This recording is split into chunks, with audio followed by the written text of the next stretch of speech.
오늘 우리에게 주시는 하나님의 말씀은 로마서 9장 19절에서 33절에 있는 말씀입니다.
오늘도 하나님께서 저와 여러분들에게 주시는 이 말씀을 통해서 각자의 심령 가운데 하나님이 역사하시고 그 가운데에서 하나님의 음성을 듣게 되어지는 그런 귀한 시간이 되시기를 주님의 이름으로 축복을 드립니다.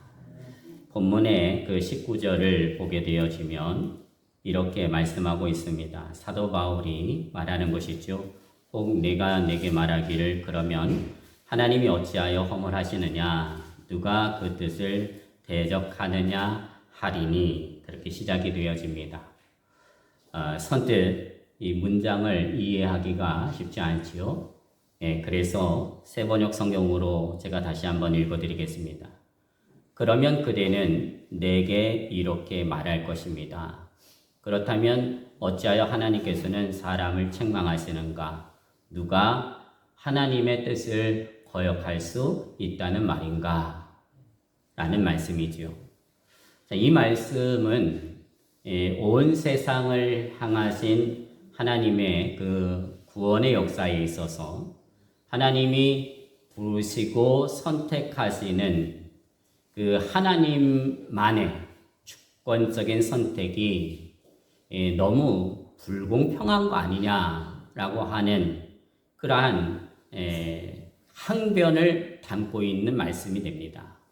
즉 앞에서 우리가 살펴보았던 것처럼 그 아브라함의 아들 가운데 장자 이스마엘이 아닌 하나님이 약속하신 그 아들 이삭을 하나님께서 약속의 자녀로 그리고 아브라함과 맺은 그 축복의 언약의 성취자로서 그렇게 선택함을 받게 되어지죠. 인간의 어떤 혈육이나 또는 하나님을 향한 어떤 인간의 신앙적인 행위나 뭐 이런 것들, 그런 것들을 전혀 따지기 이전에 그런 것들을 제외하고 고려하시지 않고 하나님께서는 이삭을 선택하셨습니다. 주권적으로 선택하셨죠. 그러니까 어떤 일이 발생합니까? 이삭은 선택을 받고 그리고 이스마엘은 선택을 받지 못하게 되어지는 그러한 일들이 발생하게 되어지면서 이게 너무 불공평한 거 아니냐, 불공정한 거 아니냐라고 하는 것이지요.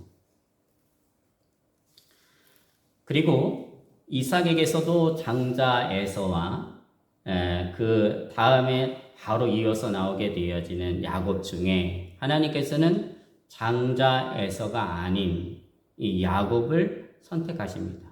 역시나 여기에서도 태에 있을 때 하나님의 주권적인 선택을 통해서 야곱이 내가 선택한 자가 되어질 것이다. 약속의 자녀가 되어질 것이다. 그렇게 하시고 선택하셨죠. 이렇게 그 인간의 어떤 됨됨이나 또는 인간의 어떤 그 가능성이라고 하는 것을 완전히 하나님께서는 무시하는, 그것에 대해서 전혀 외면하는, 그리고 그렇게 외면한 채로 하나님의 주권적인 선택이라는 명분으로 하나님의 마음에 드는 자를 선택하는 것이 너무 불공평하다라고 하는 생각을 가질 수 있기에 거기에 대해서 이제 질문처럼 이렇게 항변하게 되어지는 것으로 묘사를 하고 있는 것이죠. 그래서 한 걸음 더 나아가서 이 하나님께서 구원의 역사를 이 세상에서 이루어 가시기 위해 하나님의 전적인 주권 하에서 부르시고 선택하신 약속의 자녀들이 어떤 인간의 행위에 됨됨이에 뭐 이런 것에 전혀 드러나지 않는 때에 선택하심을 받아서 이루어지는 약속의 자녀라고 한다면, 그렇다고 한다면 그 속에서 선택받지 못한 사람들은 하나님 앞에서 왜 책망을 받아야 되느냐라고 하는 거예요. 어떤 이 사람의 행위나 어떤 됨됨이나 이런 것들로 해서 잘잘못을 따지고 나서 선택을 받지 못하게 되어졌다라고 한다면은 거기에 대해서 그럴 수 있다라고 생각을 할 수 있는데, 전혀 그런 것들이 고려되지 않은 상황에서 하나님의 선택을 받지 못했다. 그렇다고 한다면 이 사람들에 대해서 하나님은 왜 책망하시느냐라고 하는 항변이죠.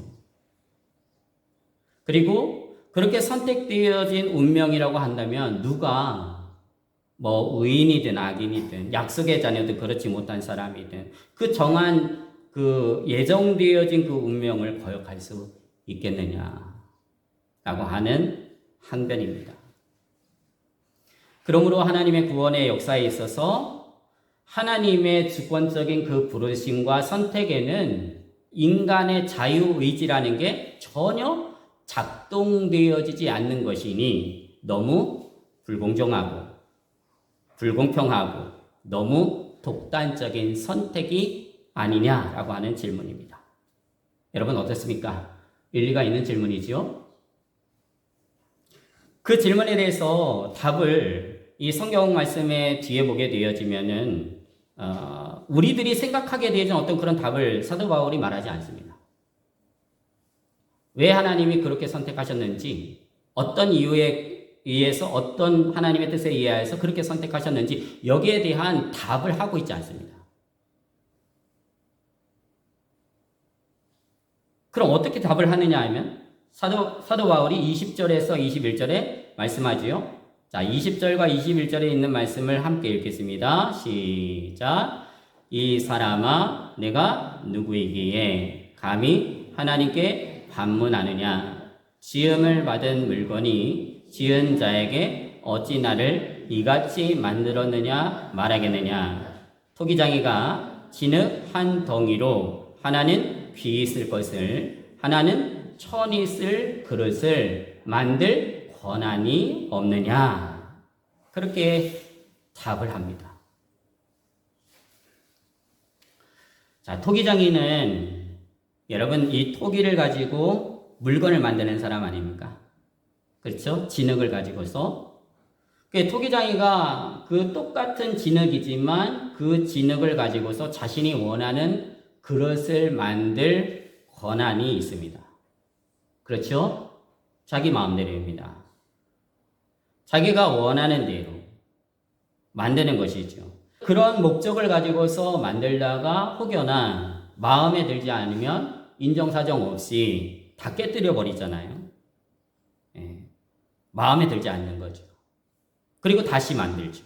또 토기를 만들 때 크기도 어떻습니까? 이 토기장이 마음입니다. 크게 만들려고 생각을 했다라고 한다면 크게 만드는 것이고, 작게 만들려고 했다라고 한다면 작게 만드는 것이죠. 그뿐이 아닙니다. 어떤 것은 귀 쓰는 그릇으로 만들기도 하고, 어떤 것은 천이 쓰이는 그릇으로 만들기도 합니다. 그러니까 토기장이의 마음과 생각에 따라서 귀 쓸 그릇과 천이 쓰이게 되어지는 그 그릇이 만들어지게 되는 것이죠. 이것이 바로 토기장이의 고유의 권한이고 토기장이의 절대 주권입니다. 이것에 대해서 토기들이 왜 나를 이렇게 만들었습니까? 말할 수 있습니까? 말할 수 없습니다. 토기에게는 그럴 권한이 없고 그럴 능력도 없고 그럴 실력도 없습니다. 그러니까 이 사도 바울은 지금 하나님께서 왜 그렇게 하나님의 주권적인 섭리하에서 선택을 하시고 그들을 통해서 하나님의 구원의 역사를 이루어 가시는지, 어떤 인간의 됨됨이나 인간의 어떤 열심이나 인간의 어떤 가능성이나 이런 것들을 전혀 배제한 채 하나님께서 하나님의 구원의 역사를 만들어 가시는지, 선택하시고 일방적으로 선택하시고 만들어 가시는지, 거기에 대해서 정확하게 사도 바울은 알 수가 없습니다. 알지를 못합니다. 그러나 분명한 것은 뭐냐면 사도 바울이 인식하고 있는 거예요. 어떤 것을요? 그 하나님이 창조주 하나님이시다. 이 세상의 모든 만물들을 다 만드시고 이 세상의 만물들의 존재케 하는 그 모든 것들을 다 다스리시는 분. 하나님의 고유하신 그 뜻과 목적에 따라서 만드시는 분.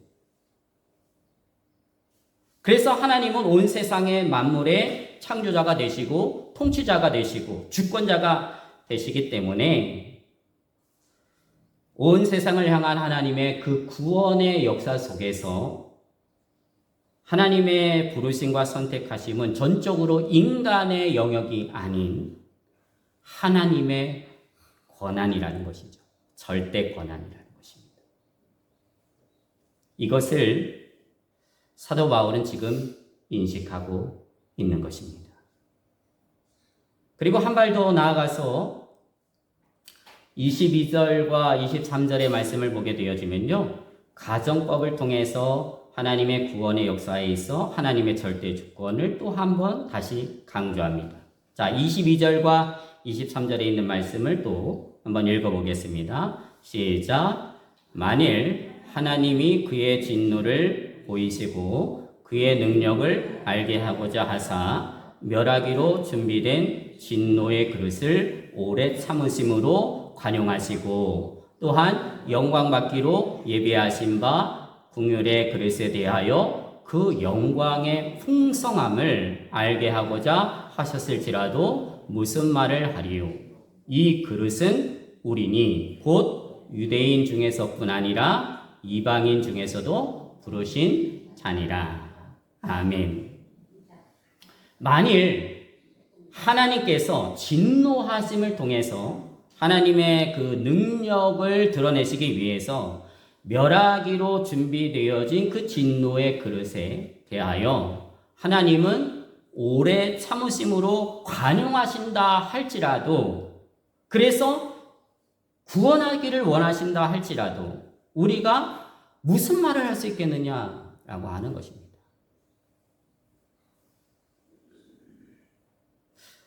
그것이 만약에 하나님의 뜻이라고 한다면, 만일 그것이 하나님의 뜻이라고 한다면 우리가 생각할 때는 그건 아니야. 진노의 그릇으로 만들어졌으면 진노를 받아야지. 진노로 완전히 하나님의 역사를 나타내는 걸 보여주셔야지. 그래야 사람들이 두려워하고 그 가운데서 하나님을, 정말로 진노하시는 그 하나님을 만나게 되어지고 하면서 두려워하고 떨게 되어지는 그런 모습이 있을 거 아닙니까? 근데 만일 그럼에도 하나님께서 그 사람에 대하여서, 그 진노의 그릇에 대하여서 오래 참으시고 관용하심으로 할지라도, 그래서 그 사람까지도 구원하기를 원하신다 할지라도 우리가 무슨 말을 할 수 있겠느냐. 그것도 하나님의 뜻이라면 우리는 그 하나님의 구원의 역사에 있어서 내가 이해할 수 없지만, 내가 할 수 없지만, 그렇지만 그 절대 주권을, 하나님의 절대 주권을, 창조자로서의 절대 주권을 인정하고 받아들이는 것이 마땅하다라고 하는 것입니다. 성경 속에서 예를 들어보자면 바로와 같은 사람입니다. 바로왕과 같은 사람이죠. 출애굽이라는 이스라엘의 구원의 역사를 하나님께서 이루시기 위해 사실 이 바로는 진노의 그릇으로 하나님 앞에 쓰임을 받는 자가 되어졌습니다. 그래서 10가지의 재앙이 다 쏟아지잖아요. 그들에게, 바로에게, 애굽에게, 이집트에게. 근데 역설적에게도 그 일에 있어서 하나님이 바로를 지금 쓰고 계시다는 거예요. 하나님의 뜻을 따라서.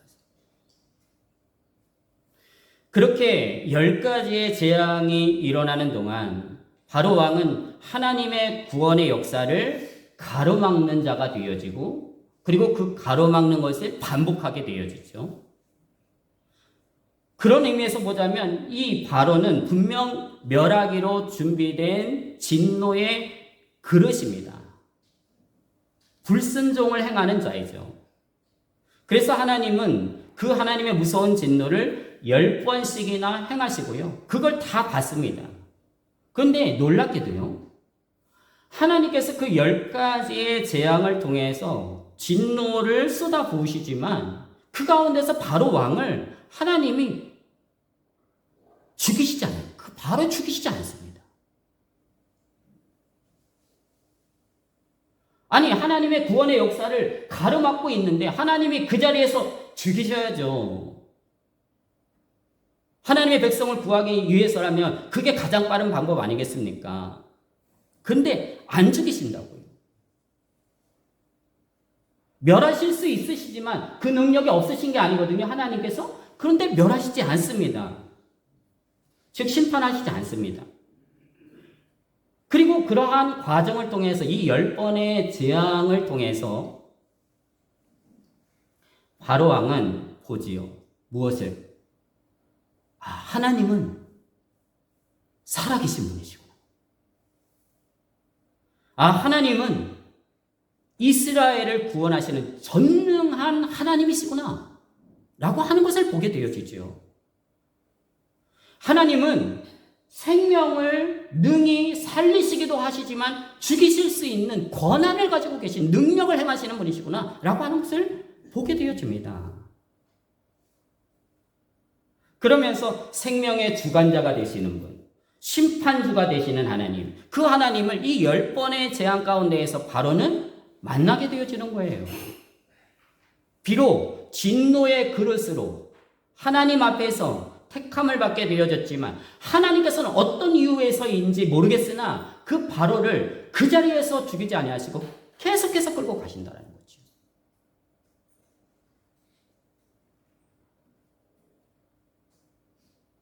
하나님께서 그 일을 행하셨습니다. 하나님이 그 일을 행하시고요, 참으신 것이죠. 그러면서 내가 어떤 사람, 내가 어떤 존재야 라고 하는, 내가 어떠한 하나님인가 라고 하는 것을 분명하게 바로에게 보여주셨다는 것입니다. 그렇다고 한다면 여러분, 왜 하나님께서는 바로를 향해서 바로 진노하지 아니하시고 죽이지 아니하시고 이 10번씩 그 어마어마한 재앙을 당하게 하시면서까지도 오래 참으시고 관용하셨던 것일까요? 물론 하나님의 능력이 성경에 보게 되어지면 하나님의 능력이 이스라엘을 구원하는 데 있어서 하나님의 능력이 얼마나 크고 얼마나 위대하고 얼마나 능력이 있는지 그것들을 온 세계 만방에 알리기 위한 그 목적이 있습니다. 거기에. 근데 역설적이게도 하나님께서는 그 악인의 역할을 하고 있는 바로에게까지도 하나님이 오래 참으시고 관용하셨다라는 것은 곧 하나님이 어떤 하나님이신가를 보여주기를 원하셨던 것인데요. 곧 하나님은 재앙을 내리는 가운데 있지만 그 가운데에서도 그 악인까지도 긍휼히 여기시는, 그래서 그 악인까지도 악인의 역할을 하게 되어지는 진노의 그릇으로 쓰임을 받게 되어졌던 그 사람까지도 구원받기를 원하시는 긍휼의 하나님이시다라고 하는 것을 보여주는 것입니다.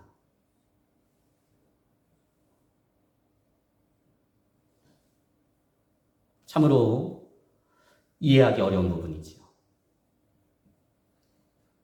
이해하기 쉽지 않은 부분입니다. 우리가 생각하는 내로라고 한다면 인과 응보지요. 인과. 콩 심은 데 뭐가 나요? 콩이 나야 돼요. 콩이. 팥 심은 데 뭐가 나야 돼요? 팥이 나야 돼요. 근데 콩 심은 데 팥이 나면 돼요? 안 돼요? 안 돼요. 될 수가 없어요. 이해가 안 돼요. 안 된다 이 말입니다. 우리의 인과 응보의 그 논리와 그 세계관과 그 가치관을 통해서는 이해할 수 없어요. 이해가 안 돼요.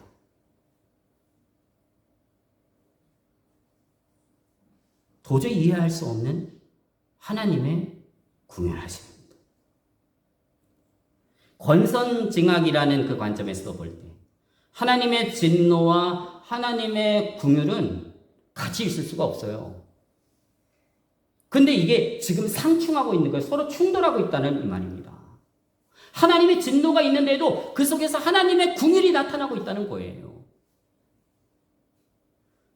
그래서 악인을 향한 하나님의 진노가 임하게 되어지는 그 과정 속에서도 어찌하든 그를 오래 참으시고 기다리심으로 관용을 베푸시는, 그래서 구원받기를 원하시는 하나님의 궁율이 사도 바울은 뭐라고 하냐면 지금 더 크게 보이고 있다는 이야기죠.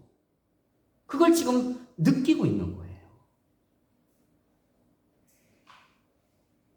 사랑하는 성도 여러분, 하나님의 온 세상과 인류를 향한 목적은요, 심판이 아닙니다. 은혜와 구원입니다. 하나님의 궁극적인 목적은 이 세상의 심판이 아니에요. 구원입니다. 악인까지도 하나님의 자비하심과 궁휼하심 가운데 가두어 두시면서 오래 참으시면서 기다리시는 까닭도 그들을 심판하기 위해 하시는 것이 아니라 구원하기를 원하시기 때문에 하나님이 그렇게 하신다는 것이죠. 이것을 우리는 잊지 말아야 돼요. 그 하나님이 저와 여러분의 하나님이십니다. 그리고 그 하나님의 은혜로 말미암아서 우리는 구원을 받은 거예요. 그 하나님의 진노하심만이 있었다라고 한다면, 하나님이 우리를 긍휼히 여기시는 것이 없었다라고 한다면 우리는 그 앞에 설 자가 아무도 없습니다.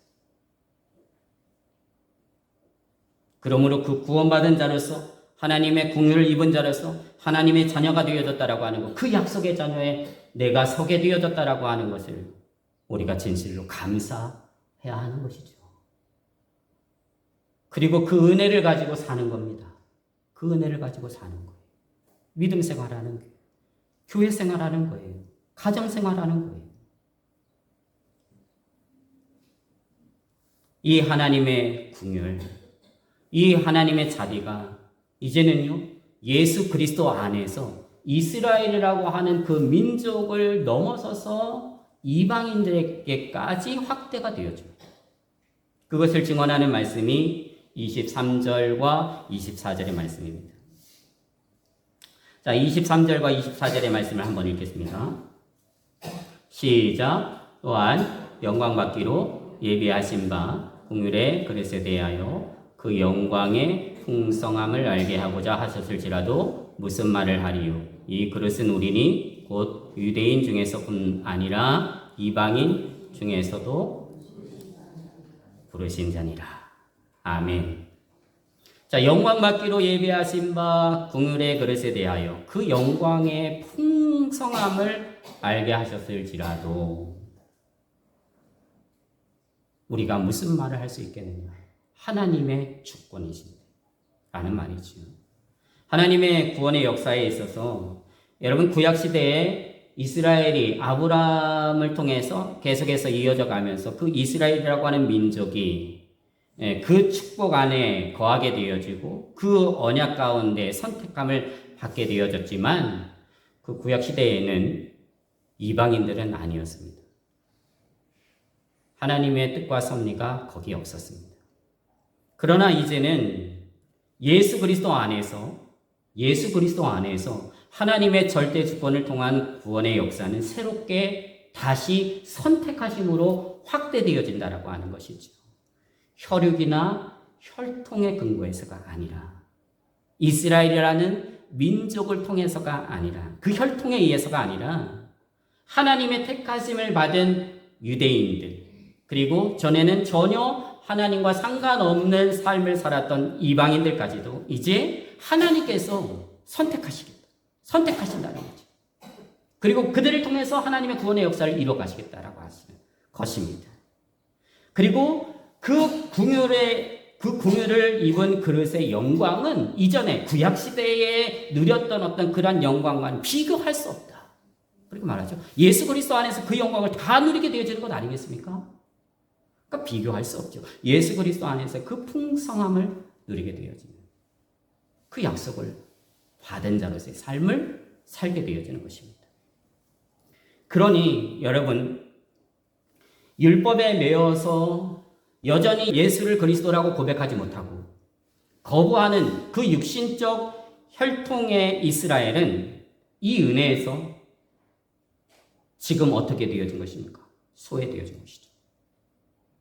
배제가 되어지고 꺾여진 것입니다. 그러므로 생각해 보십시오. 이 하나님의 구원의 역사의 새로운 길이 예수 그리스도 안에서 열린 것을 율법에 매여 깨닫지 못하고 사는 이스라엘, 선민의식에 아직도 사로잡혀서 자신들이 하나님의 구원에 있어서 선택받은 민족이다. 우리를 통해서 하나님의 구원의 역사를 이루어 가실 것이다. 라고 하는 그 허상에 붙들려 가지고 제대로 하나님의 그 주권적인 구원의 역사의 그 길을 그 하나님께서 열어가시는 새 길을 보지 못하게 되어졌다라고 하는 것을 나중에 깨닫게 되어진다라고 한다면 얼마나 그 순간이 괴롭고 억울하고 그러겠습니까? 분하겠지요. 그러나 그 사람들은 한마디도 하지 못할 겁니다. 왜요?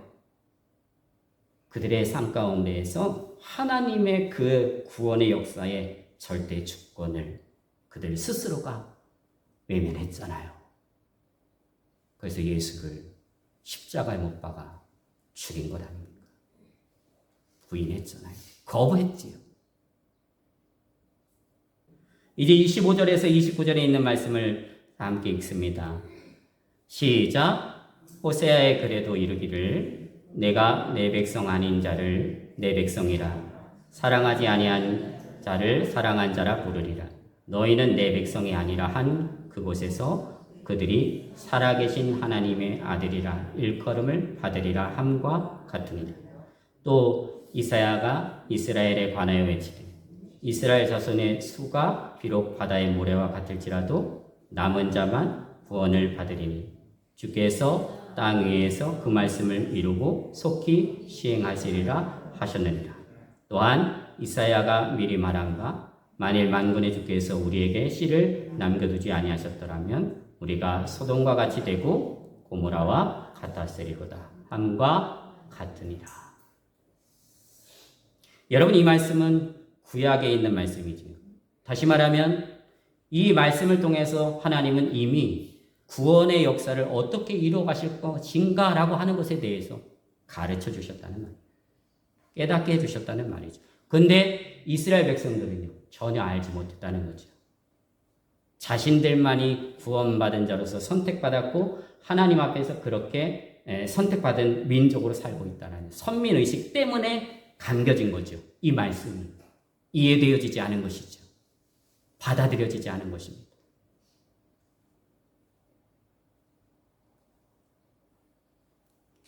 하나님께서 호세아를 통하여 이사야를 통하여 앞으로 이루어질 그 하나님의 구원의 역사가 혈통이 아니고 민족이 아니고 하나님의 택하신 자들을 통해서 남은 자들을 통해서 이루어질 것이다. 분명히 말씀하셨습니다.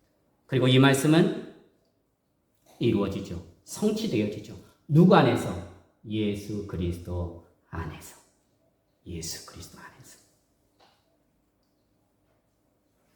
그래서 2000년 전 예수 그리스도 안에서 시작이 되어졌고요. 지금도 그 구원의 역사는 하나님의 주권적인 선택을 따라 계속해서 확장되어져 가고 있고 이루어져 가고 있습니다. 이 구원은 하나님께서 시작하신 일이기 때문에요. 끝까지 하나님이 이루어 가실 거예요.